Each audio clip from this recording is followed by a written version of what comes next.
तो भाई मेवात कल आजकल के या एपिसोड में आपको बहुत बहुत स्वागत है। और जैसे कि आप सब लोगों ने भाई पता ही है कि भाई मेवात कल आजकल के जरिए सु या के माध्यम से हम मेवात से जुड़ी हुई तमाम चीजें ने आप लोगों के सामने लाने की कोशिश कर रहे हैं। चाहे वो छिपी पड़ी बात हो, चाहे वो ऐसी बात हो जो अब गायब हो रही है, पहले आम चलन में। ऐसी एक कहानी हम लेकर आए हैं और इत्तेफाक ही हो कि हम गांव में घर पे मौजूद हैं और ये बेचारे जो हमारे भाई जो बैठे हैं जागा समाज के, जिनको हम जग्गा कह रहे हैं, और बचपन से हम इन्हें देखता है या पोथे लेके के भाई ये लाल कलर की पोथी रह गई और ये बही जो हमने बचपन से देखता रहे, चाहे ब्याह शादी की बात हो, चाहे फिर भाई या में वंशावली के लिखने की बात हो, हम बचपन से इन तमाम चीजें देखता रहे। लेकिन कभी यह बात पे गौर फिक्र ना करो कि यार सच्ची माच इतनी दूर से ये लोग आवा हा और इतने ही तरतीब सु, इतने ही सलीका सु और इतने ही कायदे सु इनने सारी चीज मेंटेन कर रखी हैं। अब सु पहले जैसे कि हमने किताबों में पढ़ी है, कौटिल्य ने अपने जमाने में या पूरे डेटा है कलेक्ट करने की कोशिश करी और या के अलावा भी जाने आईने अकबरी लिखी यानी कि अबुल फजल वह ने भी डेटा कलेक्शन की एक जिम्मेदारी बहुत बखूबी निभाई थी। और फिर जैसे जैसे वक्त गुजरते गयो तो 1872 में पहली बार लॉर्ड मेयो ने कोशिश करी कि यार सेंसस करो जावे, पूरी जो पॉपुलेशन है वहां को एक डेटा कलेक्ट करो जावे। और वहां को नतीजा ये हुआ कि 1872 से जो ये प्रोसेस शुरू हुआ ये 1881 में मुकम्मल हो, यानी कि 1881 में ब्रिटिश इंडिया में पहली बार जनगणना जो है वो मुकम्मल हुई। और वहां के बाद से आज तक जो है हर 10 साल में हिंदुस्तान में जनगणना हो गए। ये तो है एक मोटी सी बात। लेकिन ये जो तीन भाई हमारे सामने बैठे हैं इनकी ये बहुत बड़ी मैं कहूंगा कि जुनून है, जज्बा है और भाई इनकी क्यूरियोसिटी है कि बेचारे आज भी ये अपनी जागीर है, अपनी विरासत है, अपने बुजुर्गन की लिगेसी है हमारे सामने लेके बैठे हैं। और सदी गुजर गई लेकिन आज तक भी ये यही काम कर रहे हैं। और अब तो क्योंकि जब से सरकार आई है भाई हमें सीए, एनआरसी और एनपीआर पे कितनो धूमस मचो, कितनी जो है उतापो हुई है वो हमारे सामने है। तो वे तमाम चीज तो बाद में है, यानी कि कागज वागज मांगने की बात कही जा रही है। लेकिन हमारे कागज तो भाई या बही में हम थे और ये बही सब कुछ बता रही है कि भाई कहां से उतारो निकाल है, कहां से उतारो वंश जुड़ो पड़ो। तो हम भाई सबसे पहले आपसे पूछेंगे जनाब कि आपको नाम कहा है, कहां से आप आए? गाँव नाम है जी लेखराज जागा। अच्छा। तहसील लालसोट है, जिला दौसा है, गाँव टोला ठेकला। ठीक है। जागीरदार कहते हैं, फिर जागा समाज। अच्छा। और जैसा भी आपको पता ही है कि भाई राजस्थान में और बल्कि नॉर्थ इंडिया में बहुत सारी घुमक्कड़ जनजाति घुमक्कड़ जाति रहा जो बेचारे अपने काम काज की तलाश में, अपने रोजगार की तलाश है सो कह सका, वह की तलाश में भाई अपने गांव देहात है, अपने गली मोहल्ले में छोड़ा, दूसरे समाज में जावा और जो जिम्मेदारी उनको मिली पड़ी है उन्हें बहुत ही कायदे से निभा रहे हैं। तो सबसे पहले मैं यही जानना चाह रहा हूं कि भाई हमारे इलाके में 1252 पाल को जो एक तानो बानो है और पूरे मेवात इलाकों या मेव जो समुदाय है, मेव समाज जो है वो यहाँ में बटो पड़ो एक तरह से। तो ये 1252 पाल कहा है या के बारे में आप बताओ। या के बारे में बहुत सारी किंवदंती हाँ और बहुत सारे कौतूहल कोई विषय है कि भाई कहा है कि सच्चाई है, कहा कहानी है। अभी 5 पाल जादू वंश के कृष्ण करेली वंश में से है, मथुरा नगरी से निकाला है। 5 पाल हाँ मथुरा नगरी से, और 5 पाल है ये पांडव वंश में से है, ये हथुरपुर से निकाला है इनका। और 2 पाल है राजा रामचंद्र के वंश में से, ये अवध्यपुर से निकाला है। 1 पाल चौहान वंश की है जो तारागढ़ से निकाला है। ये तो हो गई 13 पाल और 52 गोत्र है। अच्छा। तो इनमें मेव जाति और मेणा जाति, गुर्जर सब जाति मिलकर 12 पाल 52 गोत्र हुए। ठीक है। इसका लेखा जोखा हमारे पास में 1000 साल से 2000 साल तक का रिकॉर्ड हम साथ में रखते पड़े। अच्छा। अगर मैं आपसे पूछूं कि भाई मेरी वंशावली कहा है और मेरा जो निकाल है यानी कि जो हमारे बुजुर्गन के बुजुर्ग है, तो अगर वह बात मैं आपसे पूछूं तो कहां से आप यार कनेक्ट करोगे, वह थोड़ा सा समझाने की कोशिश करो आप। बीसरू और आड़ी इन गांवों से पहले बसा है पावसर। अच्छा। पावसर से लेके चलेंगे जी यहाँ। ठीक है। और इनका निकाल पावसर बसिए ये कजोता साहब। ठीक है। राव देव ने कदोता बसाया था, उसका बेटा है आडा। अच्छा। आधा के परिवार में से चल के 5-7 पीढ़ी नीचे आके फिर पाँव से बसा है। अच्छा। 5 में से एक भाई तो तो दादा आढ़ासू और मो तक आओ, आप कैसे आओ? जी, वो पीढ़ी दर पीढ़ी लेके आएंगे नीचे तक। ठीक है जी। दादी भी आएंगी, दादा भी ठीक आएंगे, है। जितने भाई हुए वो सारे आएंगे। ठीक है। 20 में से निकल के फिर रावड़ी बस गई है, नाहरपुर बस गया, रहीड़ा बस गया, नगड़ा बस गया, खेरतान बस गया। इनका आधा परिवार 20 में है। ठीक है। हवेली पट्टी में से। अब इनकी पीढ़ी दर पीढ़ी गाड़ी चलेगी नीचे तक। हाँ जी बिल्कुल लाओ। दादा आडा के बेटा हुए सदर सिंह। सदर सिंह ने 5 बसाई आगे। सदर सिंह के बेटा हुए भजरू। भजरू के परमल। परमल के धीरण। धीरण के चाचा। चाचा के साहबुद्दीन, मौजदीन, फौजदीन। 3 बेटा हुए। एक लड़की थी सावड़ी। साहबुद्दीन का परिवार तो गया 5 में बैठा है, वहीं बस रहा है। और मौजदीन का 20 रूम है। फौजदीन का आड़ी में गया। तो यहाँ परिवार चलेगा जी मौजदीन का आएगा मेरे पास। मौजदीन का साहमद की बेटी लड्डू देंगड़ की, रासना की, जिनका नाम अय्यब खान, नाहर सिंह, मनसेर, ये परिवार होता है। अय्यब का परिवार में मलक साहब की बेटी रतन की, दूरतरी गांव साड़ा हेली की। साड़ोली की बराबर टिपारी। टिपारी का बेटा बैरसल। बैरसल के जसमाल खान। जसमाल खान के माणक। माणक की औलाद में हो गई जी गुलाब, अणवा, भुल्लण और धीरण। दादा दूंदे। दूंदे की औलाद में मनवार की बेटी रायबी, पाटरी गांव अजानगढ़ की, जिनके नाम खानजहां, आलम खां, अजमेरी। खानजहां परिवार में आजम खां, खानू, कल्लू और दाऊद खां। कल्लू परिवार में शादी की साहू दौलतनी गांव एलवाड़ा की, जिनका नाम रहीम खां, अलिहार खां। अलिहार का परिवार 20 में। रहीम का परिवार ये यहाँ गया। रहीम का परिवार में दौजू की, भागो, देंगड़ी, नांगल की, जिनका नाम उजीर, रोहल्ला, यासीन खां। उजीर परिवार में ये रावण में बस रहा है। रोहल्ला यासीन का 20 में। उजीर का बेटा हुए अलिहार की बेटी सुकमा, बाबुडरी गांव भोरी की, जिनका नाम अहमद, मेदा, सालम, हीरा। अहमद की औलाद, मेदा की औलाद तो 20 में, और रावण की में नाहरपुर, रहीड़ा, चारों जगह। सालम हीरा की वहीं पर है 20 में। अहमद परिवार में गुलाब सिंह की बेटी बख्तो, बाबुडरी गांव ढाडोली की, जिनका नाम है नमला, अस्त खां, हिम्मत खां, अजमत खां, ताज खां और चंदबाई। दूसरी रहमू की बेटी सदनी, दूरौतनी गांव पुनाई की, जिनका नाम है सूफेदार, ताज मोहम्मद। तीसरी दलेर की बेटी खानू, गोरवाड़ी गांव सुल्तानपुर की, जिनका नाम सुब्बत खां, एवज खां। तो आप आगे जी सूफेदार परिवार में आ गया।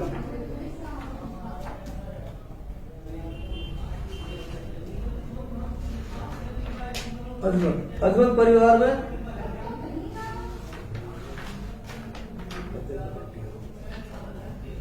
सूफेदार परिवार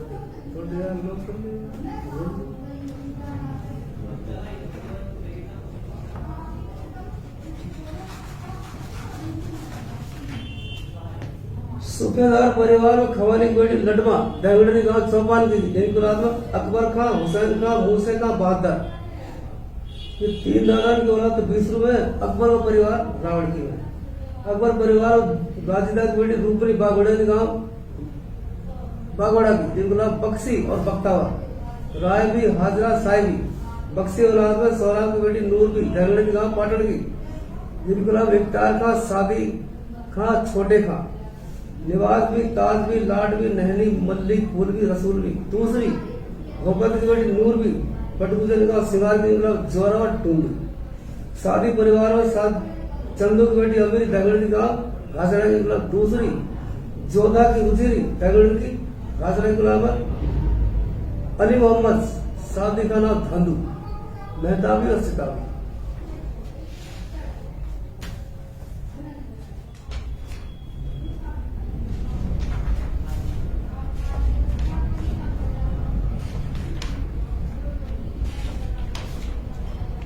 शादी और भांगू। भांगू परिवार में सुमेर खां की बेटी सहमती, देंगड़न की गांव ढिडारा की, जिनका नाम नूर। नूर परिवार में सफेदा की बेटी सईदन, देंगड़न की, चिला की, जिनका नाम आस मोहम्मद, उमर मोहम्मद। जमीरा शेरवी बसेरी बस्तरी जरीना महरम। आज मोहम्मद परिवार ये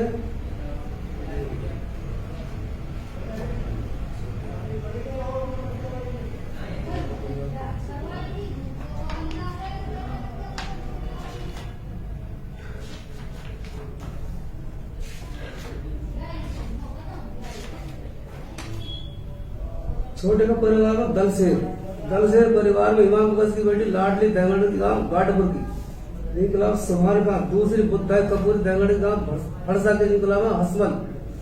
सुभान का परिवार में अब्दुल्ला की बेटी रहमती देंगड़ की गांव चीला की। सुभान का मेरे दादा को नाम हो और रहमती मेरी दादी को नाम हो। हारून मोहम्मद का परिवार हारून मोहम्मद दीन मोहम्मद अयूब हाजरा खातूनी जमुना रश्मीना। हारून मोहम्मद का परिवार जुल्लेखा की वहीदन देंगड़न की सलमबाग की इनकलाब शकील अहमद आरिफ खान मुस्तफा वसीम अकरम अनीसा और असमिया। शकील अहमद का अबू आबिद हुसैन की बेटी समा परवीन देंगड़न की सलमबाग। अयूब परिवार में मोहम्मद अयूब सूबेदार ये मेरा परिवार है जी, मतलब मेरे पापा का नाम है मोहम्मद अयूब सूबेदार। जिनकी औलाद हमीद खान की बेटी सकीना तेंगड़न की गांव सलमबागी। जिनके अलावा जुबैर मोहम्मद और जीसान अली कलसुम जन्नती आयशा फिरदौस। मोहम्मद जुबैर का मोहम्मद उमर फारूक की बेटी शहर वानो तेंगड़न की सलमबागी आसेडिया। जिनके अलावा मोहम्मद बाबर और इफतवा। ये परिवार जुबैर का परिवार है। तो भाई आपने देख लिए कि भाई इस तरह की वंशावली है जो कई भी सेंसस में मेरे ख्याल से इतनी मजबूती से और इतने तरतीब से अब तक मोह न लगे कि हमने देखी। अब तक जनगणना हमने देखी है होती और जनगणना में जो बेतहाशा भाई रिसोर्सेज को इस्तेमाल हुआ है, पैसा भी खर्च हुआ है, वक्त भी लगे हैं और 10 साल में एक सेंसस हो पा रहा है। तो वहां पर अंदाजा आप लगा सकोगे कितना मुश्किल काम है। मैं आपसे भी पूछूंगा कि आपके पे कौन सी गोत्रपाल है, कौन से गोत्रपाल को जखीरा आपके पे मौजूद है फिलहाल? हमारे पास में छिरकलोत। अच्छा, तो भाई छिरकलोत को जखीरा जो है वो मेरा दोस्त है भाई अब्दुल समद और मैगजीन जो हमारे चल रहा मेवात कल आजकल कोई ये जो मीडियम है या कोई एडिटर भी है। तो भाई मेरी राय है कि भाई जो छिरकलोत है खुद वही आपसे इन सवालों ने पूछे जो मैंने अपने जागा भाई से यानी कि लेखराज से तमाम बात पूछी। आओ जी। तो भाइयों आप जैसे देख रहे हो कि भाई साहब ने डेमरोत पाल की खास दादा आढ़ा से लेके जुबैर तक और जुबैर के बेटा बाबर तक की पूरी कहानी सुना दी। वो लिखी हुई है इनकी पोथीन में और मेंटेन्ड है एक पुख्ता रिकॉर्ड। वैसे ही भाई साहब हैं जो छिरकलोत गोत्र की जो पूरी वंशावली विरासत में उनको मिली है कि भाई वाह को लिखनो देखनो उनके जिम्मे है। तो मैं और चूंकि इनके पास पोथी ना है अभी पर बहुत सारी चीज इनके मुजबानी आता, तो ये बात भी समझने की है, जानने की है कि ये लिख के भी रखा और जबानी भी याद रखा, ताकि जब भी कोई बात कहीं बतानी पड़े कहीं समझानी पड़े तो कुछ बातें मैं मोटी मोटी नहीं जबानी ही बता दें।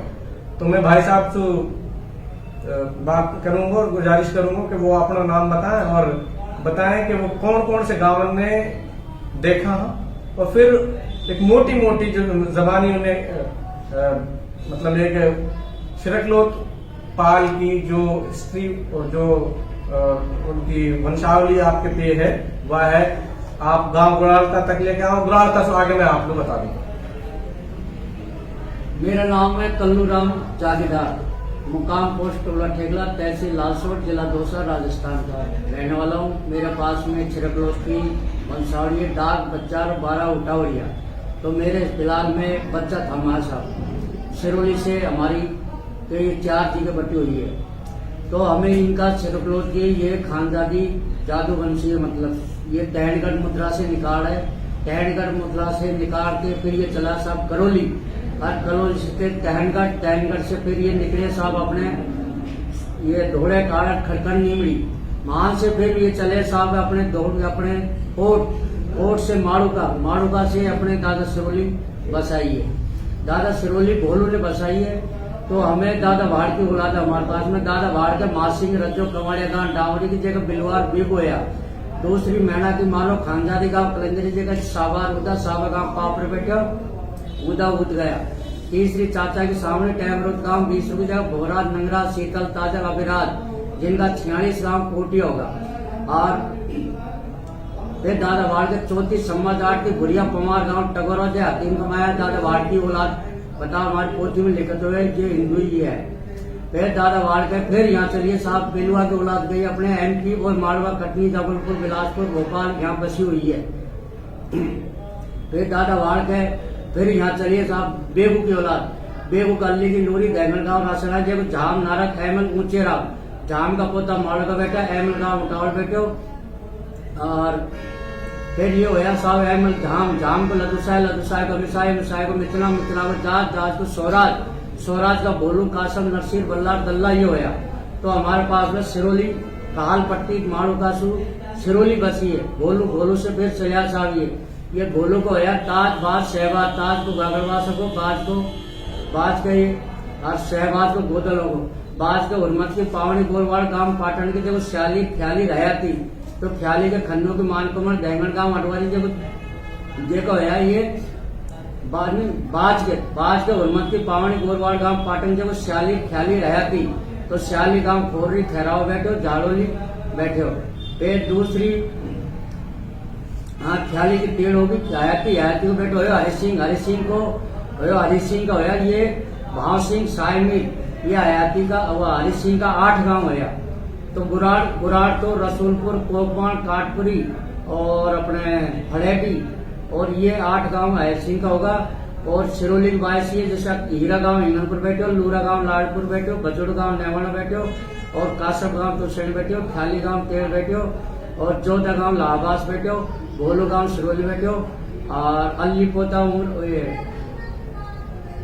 और फत्ते गांव भूरियाती बैठे हो। अब ये मेरे पास में गुराड़ तक के और पोथी में लेकर जाओ हुआ तो हमारे पास में बच्चा था हमारे श्रीकृष्ण को हम ये अधीन हो गए।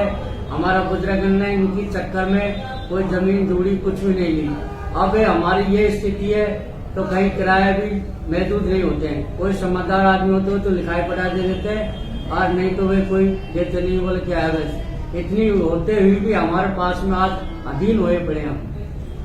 हाँ, तो जैसा कि भाइयों आपने सुनी कि जनाब ने छिरकलोतन की पूरी पोथी जबानी बना दी और इन्होंने अभी बताई कि हरि सिंह के भाव सिंह और भाव सिंह के फिर 2 बेटा हाँ वाक्य चार पट्टे तो गुराड़ते महा जिनको बड़ो बेटा हो मोहम्मद अली एक है कासम एक है तुरसम एक है अहमद और मोहम्मद अली की फिर 5 हाँ और उन 5 में से हमारे दादा का नाम अकमल है।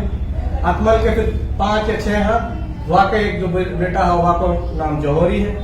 जौहरी के फिर धन सिंह हुए मन सिंह हुए धन सिंह के फिर हमारा जो दादा है परदादा है धन सिंह वहाँ के मालेखा हुए और मालेखा के फिर 2 हाँ रमजान और बशीर की कोई औलाद ना है। रमजान को एक लड़का है हबीबुल्ला जो गुराड़ा में रहे हैं और बाकी 5 लड़का हाँ जो महरौली में रहना ठीक है। और हबीबुल्ला को बड़े बेटा सिद्दीक और दूसरे नंबर को बेटा मैं। तो यहाँ तक चूंकि आपने भाव सिंह पर रोक दी तो बाकी भाव सिंह से नीचे तक की मोहब्बत हो रहा है।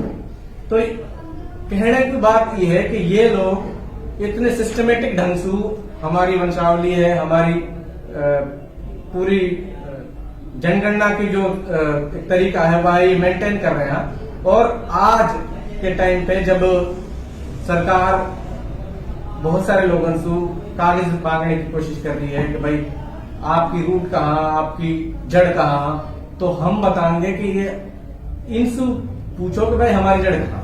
ये जड़ है हमारी और ये जड़ जो हाँ ये बिल्कुल ये का जड़ा में समझ जा राव मेहरत से होया 2 बेटा होया छिरकन और पुण्य। छिरकन का छिरकलोत होगा पुण्य का पुंगलोत होया। ये छिरकन का होया 5 बेटा ओजे टीडे पालन सीतू बीतू महाराजा होया। तो ओजे गांव डिटेट बैठो टीडे गांव बटेट बैठो सीतू का पोता धोड़े टाड़ खटकन पास गया। फिर अड़ते के भोपाल के 100 कमर भट्टी राजपुर नौगांव की जगह आया दादा पहाड़। 1 मिनट चलो कोई बात ना। सीधो को होया, सीधो को चक्रण, चक्रण को गुलमन, गुलमन को चुट्टिया, चुट्टिया को टूंडा, टूंडा को होया सकते मुक्ते भक्ते अणते।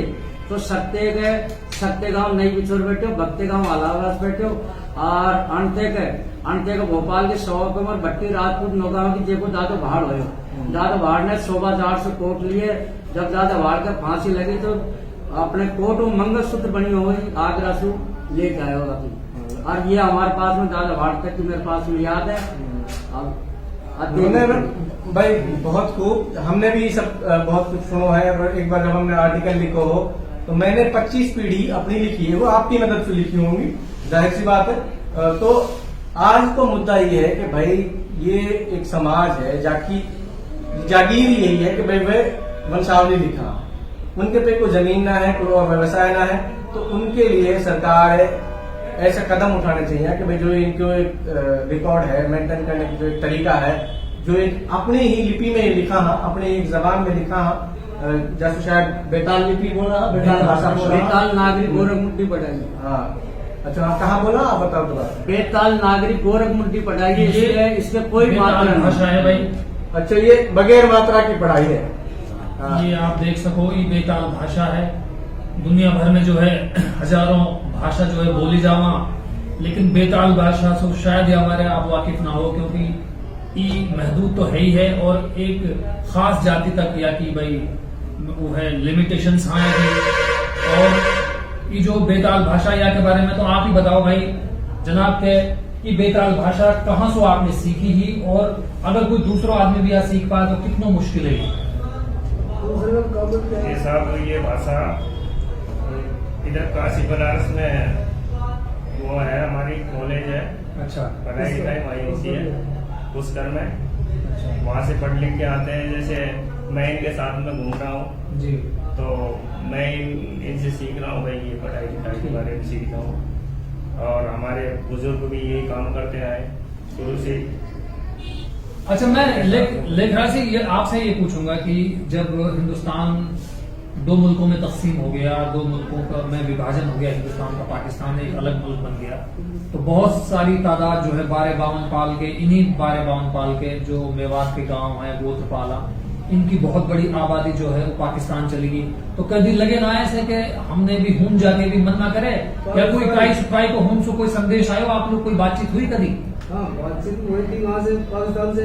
अच्छा, और बातें हुई है, लेकिन हम जाने के रात क्या करें, कभी लड़ाई झगड़ा, कभी फिसाद हो जाए, और राज ऐसा आ गया इसमें हमारे कुछ समझ नहीं बैठा बात यहाँ तो जाने के किताबों को फैल पड़े सब लोग ये।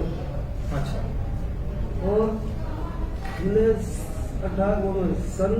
1947 में चौधरी यासीन के जमाने में अलवर में वहाँ हमारी महासभा जागरण हुई थी।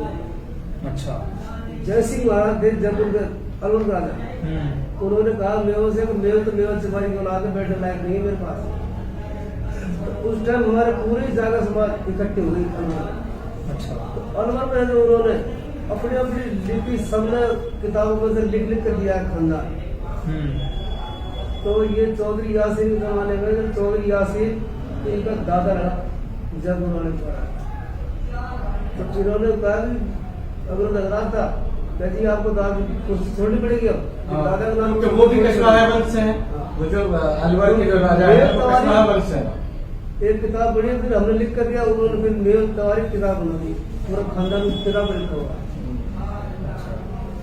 उसमें पीढ़ी दर पीढ़ी है, हमारे पास सब और भी है, कहाँ की है कहाँ की नहीं है, सारी लिखी हुई है।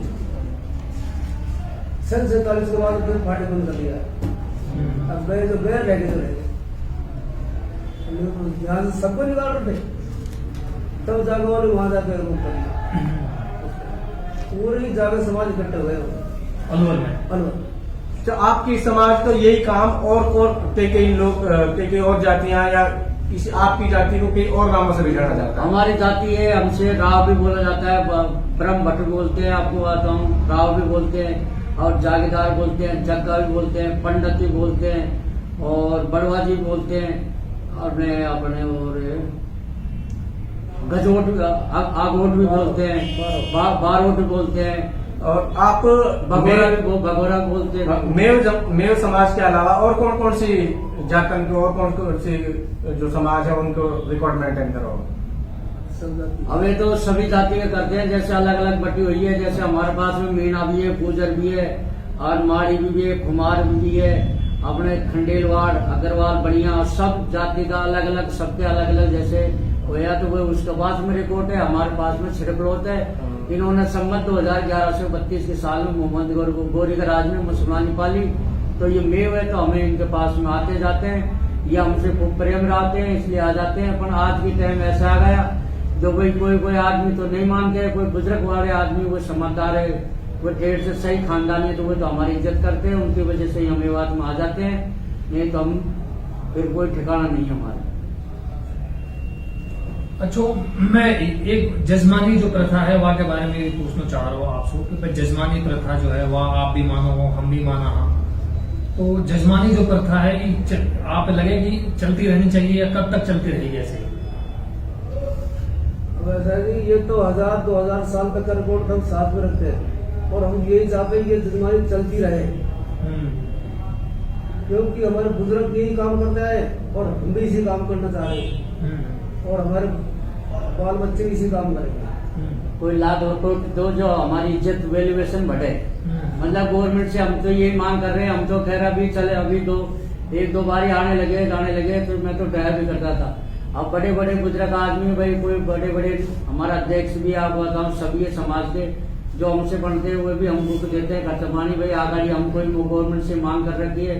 पहले भी वो बोलते हैं, बोले हमने हमारे नाइला वाला है, उनका महेंद्र जी नाम है, उन्होंने पहले भी हमारे गांव में आके कई दफे पंचायती दौड़ी है, सब काम करिए। हम गवर्नमेंट से मांग कर रहे हैं वो ताकि हमको कोई बेनिफिट मिले, और हमारे आज की डेट में हमारे पास में नहीं है, एक किला जमीन भी नहीं है आपको बात। तो ऐसा है आपको बात, हम तो इसी के अधीन है। अब थोड़ी सी हमारी अगर कोई लाख लपेट मिल जाए तो हमारी थोड़ी वैल्यूएशन हो जाए, तो ताकि हम तो निवेदन यही करते हैं, कांग्रेस सरकार हो हमारे तरफ से, बीजेपी सरकार हो, हमारे तो दोनों एक समान है। हम तो देते हैं भाई, वो जो हमारी हमर बोल देते हैं भाई तुम्हारी मांग पूरी करेंगे तो हम उसी को वोट दे देते हैं। और ऐसा है, हम तो सबके साथ में, हमारे पास में तो सभी समान है।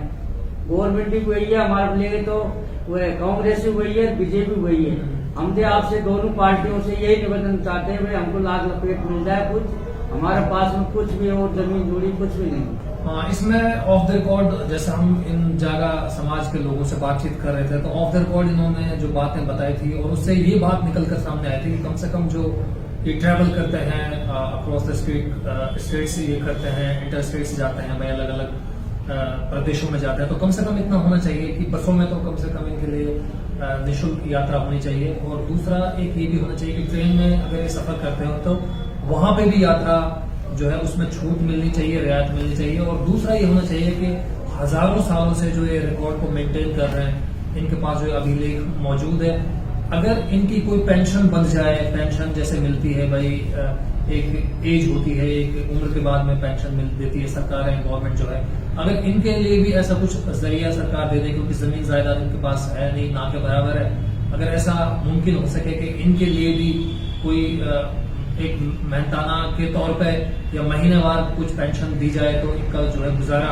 आसानी से हो सकता है, बच्चे जो है आगे पढ़ लिख सकते हैं। जी हाँ जुबैर भाई, बहुत बात यही है कि एक समाज जो सिर्फ डॉक्यूमेंटेशन का काम कर रहा है, तो चूंकि हालात बदल गए हैं, चीजें डिजिटलाइज हो गई हैं, और अब बहुत सारे लोग उस तरह के कल्चर और जज्बानी सिस्टम को नहीं मानते हैं, नहीं फॉलो कर रहे हैं, तो वो एकदम से अनएम्प्लॉयड हो गया, पूरा समाज अनएम्प्लॉयड हो गया।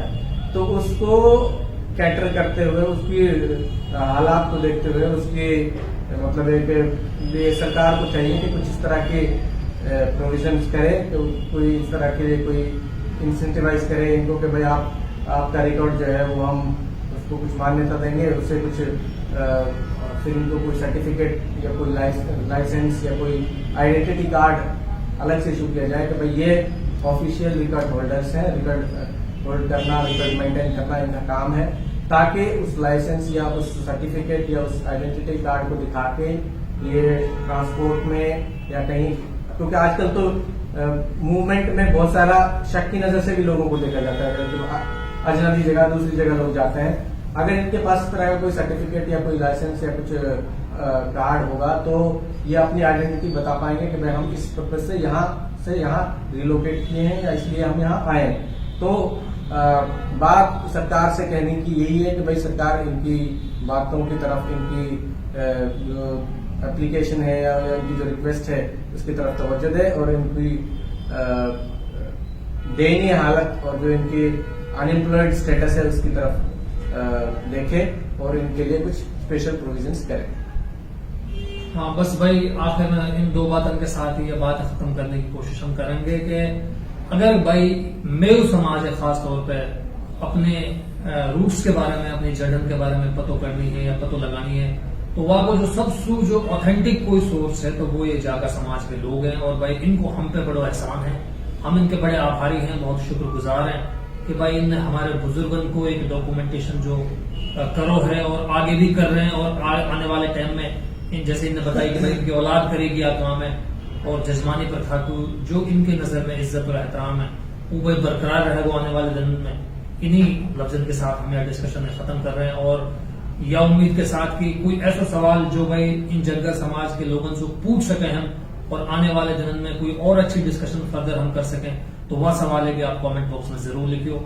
और बहुत पहले से बल्कि हम कोशिश कर रहे हैं कि यार अगर हम मेवात के कॉन्टेक्स्ट में बात कर रहे हैं, मेवात के पर्सपेक्टिव में बात कर रहे हैं तो जब तक जागा समाज को, जब तक जग्गा समाज को यहाँ में इन्वॉल्वमेंट न है, जब तक कि पूरी जो हमारी मुहिम है एक तरह से नामुकम्मल है। तो भाई आपने ये बातचीत सुनी, कैसी लगी या के बारे में दो बात आप जरूर कीजिए। बहुत बहुत शुक्रिया, धन्यवाद।